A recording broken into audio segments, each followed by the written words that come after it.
세계 거리를 덮친 한류 열풍, 그 중심에서 아일랜드 여행 작가가 발견한 충격적 진실은 지금 바로 들어보겠습니다. 그 전에 잠깐, 시청 전 좋아요와 구독은 사연 소개에 큰 힘이 됩니다. 안녕하세요. 저는 아일랜드 출신 여행 작가 이안 콜린스입니다. 세상의 다양한 거리와 골목을 누비며 그곳의 이야기를 기록하는 것이 제 일상이었습니다. 그날도 평범한 취재의 하루라 생각했습니다. 일본 여행 가이드북을 위해 도쿄의 명소들을 둘러보던 중이었으니까요. 신주쿠에서 다음 목적지로 향하던 저는 우연히 JR 야마노테선 시노쿠보역 근처에서 특이한 광경을 목격했습니다. 평일 공휴일이었지만 한거리에 사람들이 북적이는 모습이 눈에 들어왔습니다. 호기심에 발걸음을 옮겨보니 이게 웬일입니까?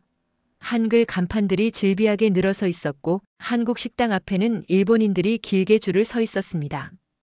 이게 다 뭐 때문인가? 궁금증이 일었습니다. 거리를 따라 걸으며 관찰해보니 한국 음식점뿐 아니라 한국 화장품 가게, 음반숍, 심지어 한복을 판매하는 매장까지 있었습니다. 노점상에서는 호떡과 떡볶이를 팔고 있었는데 놀랍게도 일본 젊은이들이 1시간씩 기다려 사 먹고 있었습니다. 저는 평생 세계 각국을 다니며 많은 이국적인 거리를 보았지만 이렇게 한 나라의 문화가 다른 나라의 한복판에서 활짝 꽃피는 모습은 처음이었습니다. 차이나타운은 세계 여러 곳에서 볼 수 있었지만 이렇게 코리아타운이 형성되어 현지인들로 북적대는 것은 정말 특별한 현상이었습니다. 호기심을 참지 못한 저는 떡볶이를 파는 노점상 앞에 서 있던 나이 지긋한 일본인 신사에게 말을 걸었습니다. 이 거리가 항상 이렇게 붐비나요? 그분은 웃으며 말씀하셨습니다. 요즘은 매일 그렇죠. 제 나이에 이런 매운 음식을 먹으러 올 줄은 몰랐지만 손녀가 한국 드라마에 빠져서 저도 함께 보기 시작했어요. 그러다 이 음식이 나오는 장면을 보고 궁금해져서 왔습니다. 이제는 일주일에 한 번씩 꼭 찾아온답니다. 그 말씀을 듣고 더욱 흥미가 생겼습니다. 단순한 유행이 아닌 세대를 뛰어넘는 문화적 현상이 이곳에서 일어나고 있었습니다. 가이드북의 한 챕터를 채울 예정이었던 이 거리가 제 관심을 완전히 사로잡았습니다. 거리를 계속 걸으며 노트에 기록하던 중 문득 한 식당 앞에 걸린 포스터가 눈에 들어왔습니다. 최신 한국 드라마의 주인공이 그려진 포스터였는데 그 배우의 얼굴이 어딘가 익숙했습니다. 그리고 그 순간 제 기억 속에서 오래전 서울에서의 기이한 만남이 떠올랐습니다. 설마 그것은 15년 전 제가 처음 한국을 방문했을 때의 일이었습니다. 그때 우연히 만났던 그 청년이 지금 이 포스터 속 배우와 연관이 있는 것일까요? 만약 그렇다면 이 거리와 제 과거 사이에는 어떤 연결고리가 있는 것일까요? 한류의 물결이 일본을 넘어 세계로 퍼져나가는 이 현상의 중심에서 저는 예상치 못한 개인적 미스터리를 마주하게 되었습니다. 그리고 이것은 제가 앞으로 펼쳐나갈 여정의 시작에 불과했습니다. 포스터 속 배우의 얼굴을 바라보며 과거의 기억이 물밀듯이 밀려왔습니다. 15년 전 서울의 작은 다방에서 우연히 마주쳤던 그 청년의 눈빛이 선명하게 떠올랐습니다. 당시 그는 영화 감독을 꿈꾸는 청년이었고 저에게 한국 문화의 깊이와 아름다움에 대해 열정적으로 이야기했었지요. 그런 그가 지금은 세계적인 스타가 되어 있다니 세월의 흐름이 참으로 신비롭게 느껴졌습니다. 가슴속 궁금증을 안고 거리 탐험을 계속하던 중 오래된 음반 가게가 눈에 들어왔습니다. 가게 문을 열고 들어서자 클래식한 한국 가요가 흘러나왔습니다. 1970년대 한국 포크송인 듯 했는데 그 선율이 어찌나 구슬프고 아름답던지 저도 모르게 발걸음이 멈추었습니다. 가게 안쪽에는 백발이 성성한 일본인 노신사가 앉아 계셨습니다. 음반 가게 주인이신 하야시 씨는 40년 넘게 음악 수집가로 활동해 오셨다고 했습니다. 그분의 한국 음악 컬렉션은 놀라울 정도로 방대했습니다. 김민기부터 현대 K-팝까지 한국 음악의 역사가 이 작은 가게 안에 고스란히 담겨 있었습니다. 한국 음악의 매력은 한이라는 정서에 있다오. 하야시 씨가 말씀하셨습니다. 서양 음악에서는 느낄 수 없는 깊은 감성이 있지. 요즘 젊은이들이 K-팝에 빠지는 것도 그 때문일게야. 하야시 씨는 서랍에서 오래된 앨범 하나를 꺼내 보여주셨습니다. 1980년대 서울 올림픽 즈음 직접 한국을 방문했을 때 구입한 음반이라고 했습니다. 그때만 해도 한국과 일본 사이에는 문화적 장벽이 높았지만 음악은 그 벽을 넘나들었다는 그분의 이야기가 깊은 울림을 주었습니다. 다음 날 저는 시노쿠보 거리의 다양한 사람들을 만나보기로 했습니다. 아침 일찍부터 식재료를 배달받는 한식당 주인 최씨 부부, K-팝 굿즈 가게를 운영하는 젊은 일본인 마사키 씨, 한국 화장품 매장에서 일하는 데만 출신 직원 링 씨까지. 그들의 이야기는 한류라는 현상이 얼마나 다양한 사람들의 삶과 얽혀 있는지 보여주었습니다. 특히 최씨 부부의 말씀이 가슴에 남았습니다. 20년 전 이곳에 식당을 열었을 때만 해도 손님의 대부분은 한국인이었다고 합니다. 하지만 지금은 일본인이 90% 이상을 차지한다고 했습니다. 그들은 처음에는 단순히 생계를 위해 시작했지만 어느새 한국 음식 문화의 전령사가 되어 있었습니다. 오후가 되자 거리는 더욱 북적였습니다. 학교를 마친 학생들, 퇴근길에 들른 회사원들로 인도는 걷기 힘들 정도였습니다. 그들 사이를 걷다 문득 한 골목 안쪽에서 이상한 움직임이 눈에 띄었습니다. 몇몇 사람들이 모여 무언가를 논의하는 듯했고 그중 한 사람이 벽에 포스터를 붙이고 있었습니다. 호기심에 가까이 다가가 보니 포스터에는 우리 동네 지키기 운동이라는 문구가 적혀 있었습니다. 한류 상점들의 급증으로 지역의 정체성이 위협받고 있다는 내용이었습니다. 문화의 물결이 가져온 변화와 갈등. 한류의 화려한 표면 아래에는 이런 복잡한 현실도 존재했습니다. 그리고 그 순간 저는 이 이야기가 단순한 여행 기록을 넘어 훨씬 더 깊고 의미 있는 무언가가 될 것임을 직감했습니다. 우리 동네 지키기 운동 포스터를 바라보며 한동안 생각에 잠겼습니다. 문화의 교류가 항상 순탄한 것만은 아니라는 사실이 가슴에 와닿았습니다. 이런 갈등의 이면을 더 깊이 이해하고 싶다는 생각이 들었습니다. 그래서 다음 날 저는 포스터를 붙이던 사람들을 만나보기로 마음먹었습니다. 다음 날 아침 포스터에 적힌 주소를 찾아 작은 다실에 도착했습니다. 그곳에서는 나카무라라는 70대 노신사가 저를 반갑게 맞아주셨습니다. 그는 3대째 이 지역에서 일본 전통다도 용품점을 운영해 오신 분이었습니다. 우리 가게 옆에 있던 오래된 화과자점이 문을 닫았다오. 대신 한국 디저트 가게가 들어섰지. 젊은이들로 북적이니 좋기는 하지만 우리 지역의 오랜 맛과 전통이 사라지는 것 같아 마음이 아프네. 나카무라 씨의 말씀에서 우려와 함께 묘한 체념이 느껴졌습니다. 하지만 그분은 결코 한국 문화 자체를 반대하는 것은 아니었습니다. 오히려 한일 양국이 서로의 문화를 존중하며 공존하길 바라는 마음이 컸습니다. 그분이 진정으로 걱정하는 것은 급격한 변화 속에서 균형을 잃어가는 거리의 모습이었습니다. 대화를 마치고 나오는 길에 우연히 한 젊은 일본인 여성을 만났습니다. 사토미라는 그녀는 한국어를 전공하고 지금은 한일 문화교류단체에서 일하고 있다고 했습니다. 그녀의 시각은 나카무라 씨와는 사뭇 달랐습니다. 시노쿠보는 이제 문화의 용광로가 되었어요. 이곳에서 한일 양국의 젊은이들이 서로를 이해하고 새로운 문화를 창조해내고 있습니다. 사토미의 눈빛에서 미래에 대한 희망이 빛났습니다. 두 사람의 대조적인 의견을 듣고 난 후 저는 이 현상을 더 넓은 관점에서 바라볼 필요성을 느꼈습니다. 한류는 과연 일본에만 국한된 현상일까? 세계 다른 곳에서는 어떤 모습으로 나타나고 있을까? 이런 의문을 품고 저는 다음 날 파리행 비행기에 몸을 실었습니다. 파리에 도착한 저는 곧바로 리틀 서울로 불리는 곳을 찾아갔습니다. 놀랍게도 그곳에서도 비슷한 풍경이 펼쳐지고 있었습니다. 한글 간판이 즐비한 거리, 한국 식당 앞에 줄 서 있는 프랑스인들, K-팝 음악이 흘러나오는 카페들. 하지만 일본의 시노쿠보와는 또 다른 분위기가 느껴졌습니다. 파리의 리틀 서울은 좀 더 세련되고 예술적인 감성으로 한국 문화를 재해석하고 있었습니다. 한 프랑스인 셰프가 운영하는 한불 퓨전 레스토랑에서는 김치를 활용한 프랑스 요리를, 갤러리에서는 한국 전통 공예와 현대 미술을 접목한 전시회를 만날 수 있었습니다. 특히 인상적이었던 것은 젊은 프랑스 예술가들이 한국의 민화에서 영감을 받아 창작한 작품들이었습니다. 그들에게 한국 문화는 단순한 유행이 아닌 창의적 영감의 원천이 되고 있었습니다. 서양과 동양, 전통과 현대가 만나 새로운 예술적 대화를 만들어내는 현장을 목격하는 듯 했습니다. 거리를 걷다 한 노부부가 운영하는 작은 책방에 들어갔습니다. 프랑스어로 번역된 한국 문학 작품들이 가지런히 진열되어 있었습니다. 책방 주인 피에르 씨는 한국 소설에 매료되어 5년 전부터 이 코너를 만들었다고 했습니다.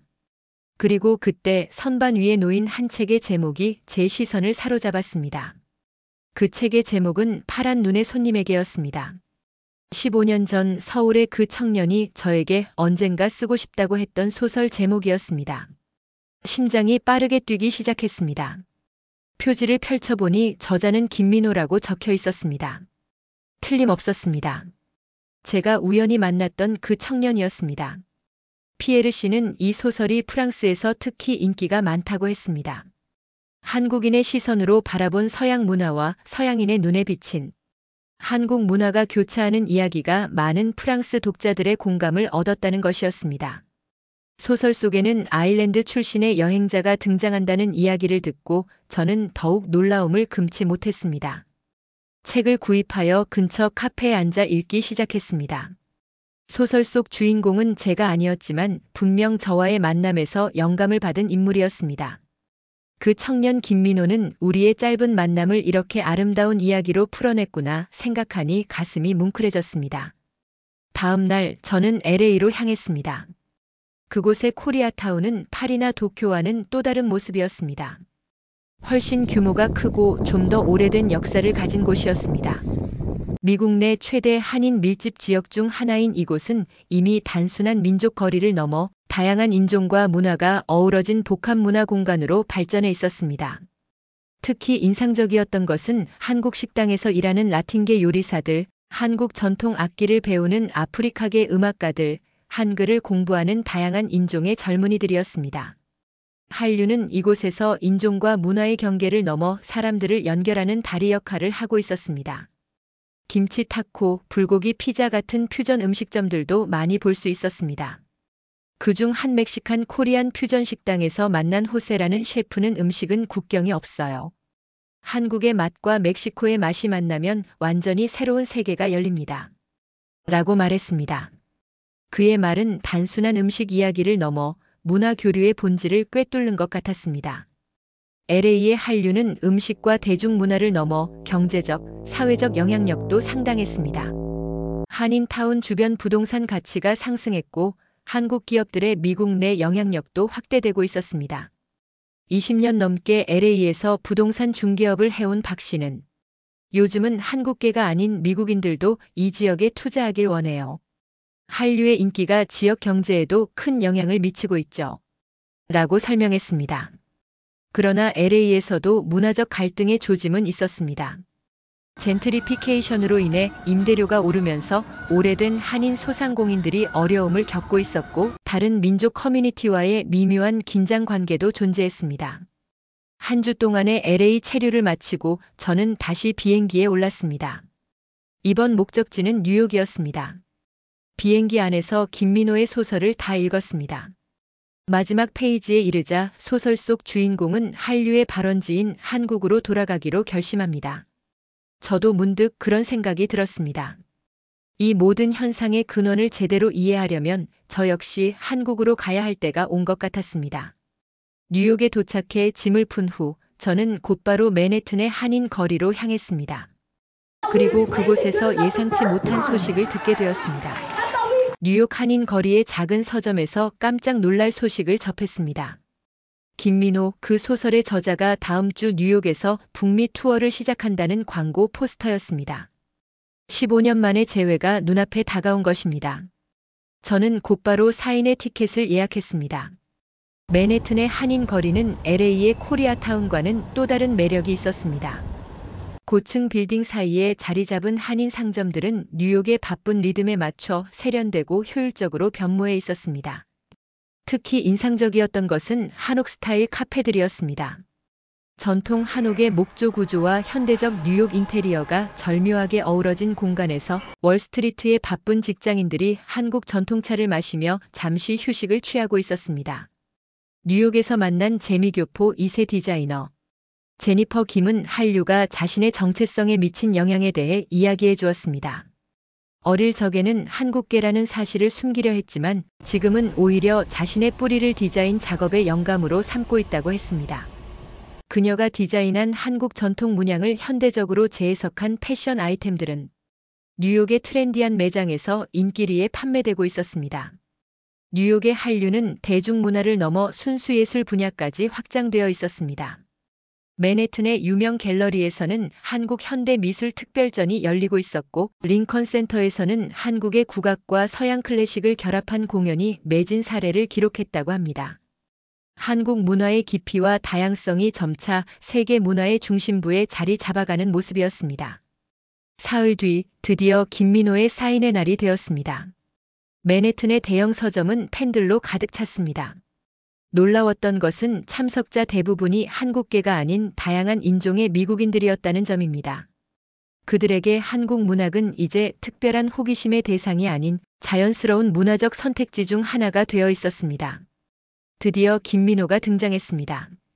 15년 전보다 한층 성숙해진 모습이었지만 그 특유의 따뜻한 눈빛은 여전했습니다.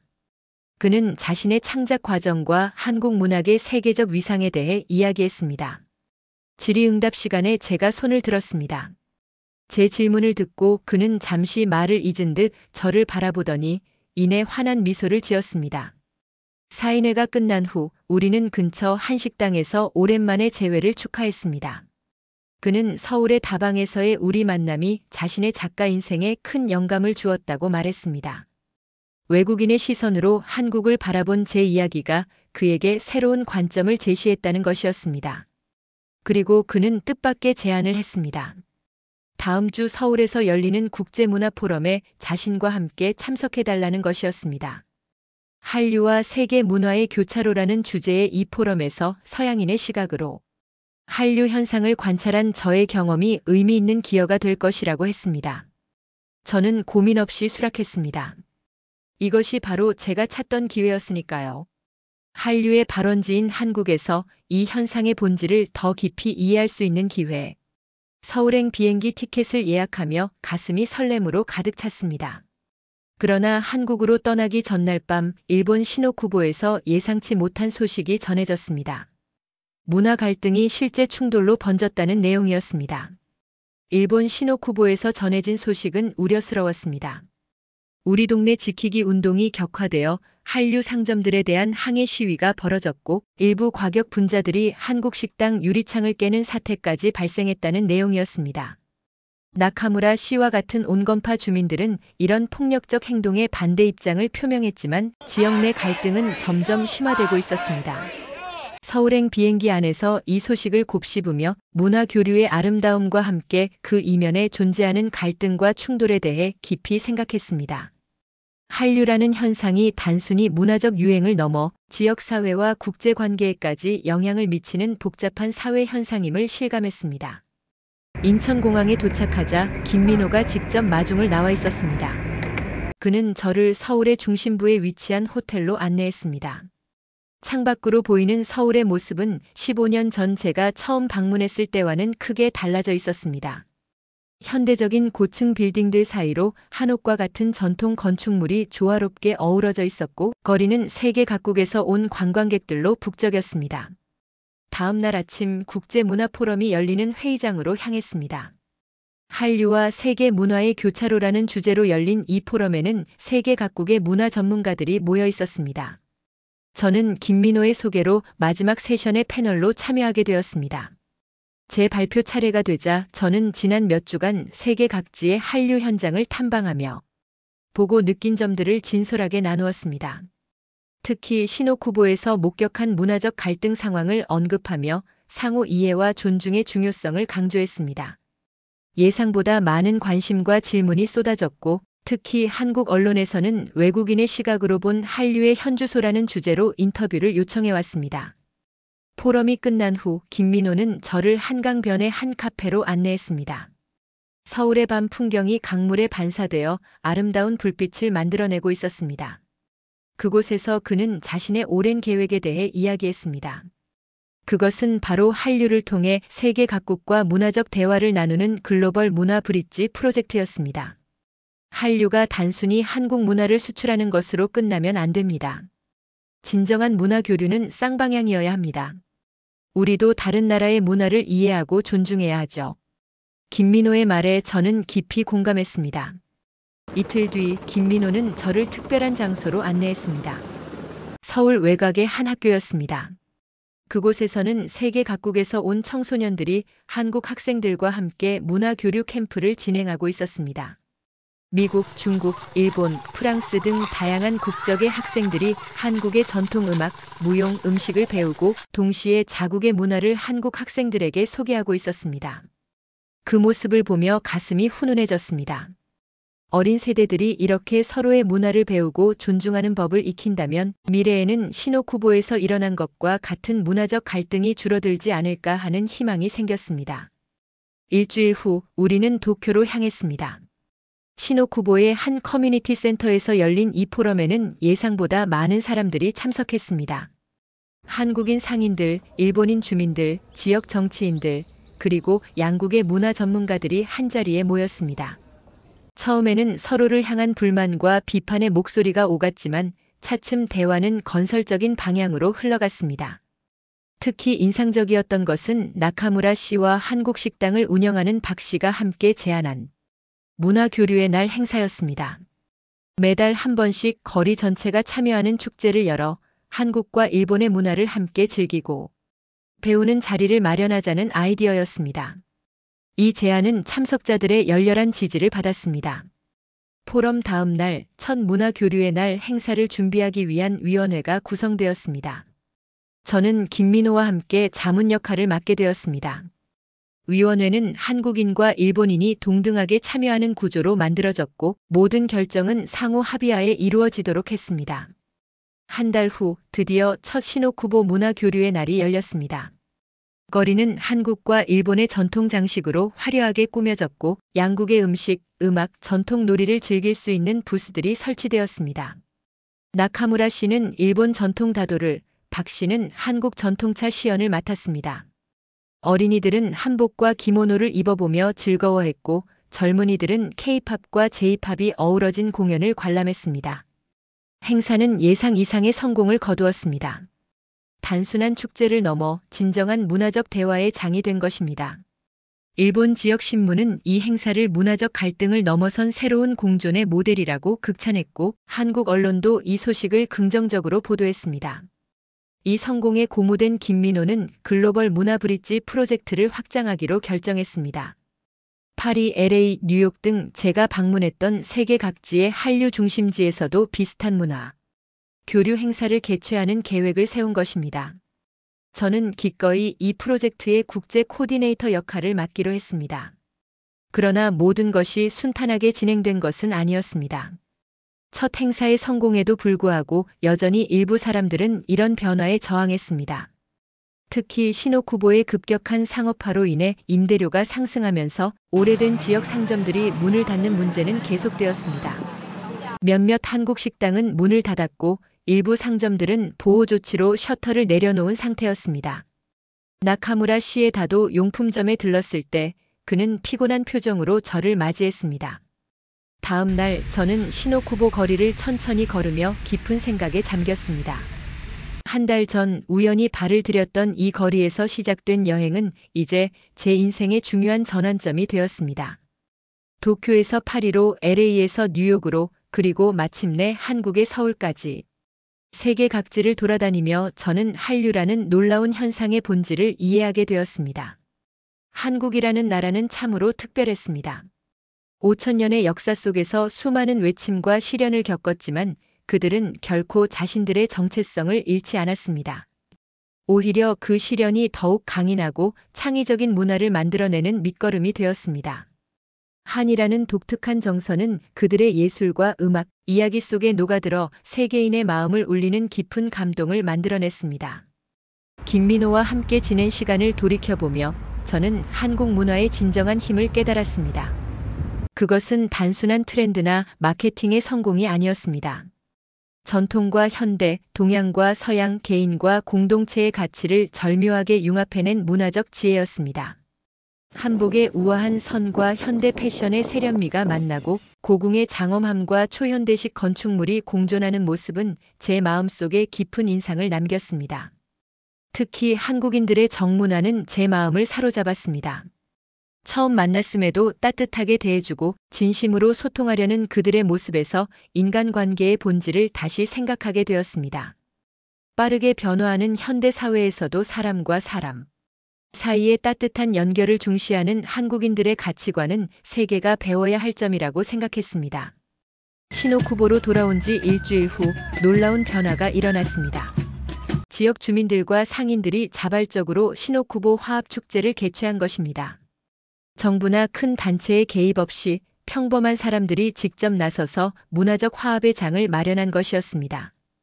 그리고 그 중심에는 나카무라 씨와 박 씨가 있었습니다. 축제 당일 거리는 한국과 일본의 전통 장식으로 화려하게 꾸며졌고 양국의 음식과 음악, 춤이 어우러졌습니다. 특히 인상적이었던 것은 일본 전통북과 한국의 장구가 함께 연주되는 화합의 공연이었습니다. 서로 다른 리듬과 소리가 만나 만들어내는 아름다운 하모니는 문화적 다양성이 얼마나 풍요로운 가치를 창출할 수 있는지 보여주는 완벽한 예시였습니다. 축제는 큰 성공을 거두었고 언론의 주목도 받았습니다. 무엇보다 중요한 것은 지역 주민들의 마음속에 서로에 대한 이해와 존중이 깊어졌다는 점이었습니다. 갈등은 대화로, 오해는 이해로 바뀌어가고 있었습니다. 마지막 날 김민호와 저는 시노쿠보의 작은 공원 벤치에 앉아 이야기를 나누었습니다. 그는 한국 문화의 세계화에 대한 자신의 생각을 진솔하게 털어놓았습니다. 우리 한국인은 언제나 더 높이, 더 멀리를 꿈꿔왔어요. 어떤 어려움 앞에서도 포기하지 않는 것, 그것이 우리의 정신입니다.